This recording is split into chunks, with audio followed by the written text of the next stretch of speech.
day everyone, I am Jeffrey Lugu of BSHM2C. So for today's video, we are going to talk about one of the perspectives in the explanation about self. How do you define self? But before continuing, let me ask you the identity of the person behind me. Do you know him? You don't? Me too, Char, just kidding. Allow me to introduce to you Maurice Merleau Ponty. He's a French philosopher, a public intellectual, and an author. He was the leading academic proponent of existentialism and phenomenology in the post-war France, best known for his original and influential work on embodiment, perception, and ontology.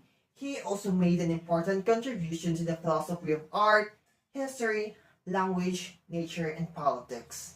Familiar about him already? That's brilliant, because he will give us an answer to the aforementioned question, how do you define self? Maurice Merleau Ponty's ideas about self is an embodied subjectivity. To elaborate the term separately, embodied is a verb that means to give a body to, usually an immaterial substance like soul. Meanwhile, in philosophy, subjectivity is a state of being a subject, an entity that possesses the conscious experience such as perspectives, feelings, belief, and desire. A subject is a real thing that can cause real action and cause real effect. In short, it exists. Keeping this in mind, Maurice Merleau Ponty believed the physical body to be an important part of what makes up the subjective self. Merleau Ponty's embodied subjectivity is emphasizing the body as the primary site of knowing the world.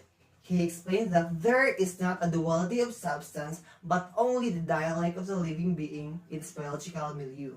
In other words, our living body is a natural synthesis of mind and biology, and any attempts to divide them into separate entities are artificial and nonsensical. He added that the body is not a mere house where the mind resides, and argued that the body is part of the mind and the mind is part of the body. The body acts what the mind perceives as a unified one.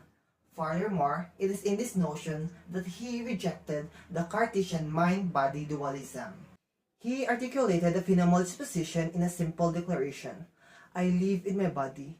By the live body, Merleau Ponty means an entity that can never be objectified or known in a completely objective sort of way as opposed to the body as object of dualism. For example, when you first wake up in the morning and experience your gradually expanding awareness of where you are and how you feel, what are your first thought of the day? Perhaps something along the line of, oh no, it's time to get up, but I'm still sleepy, but I have an important appointment that I can be late for.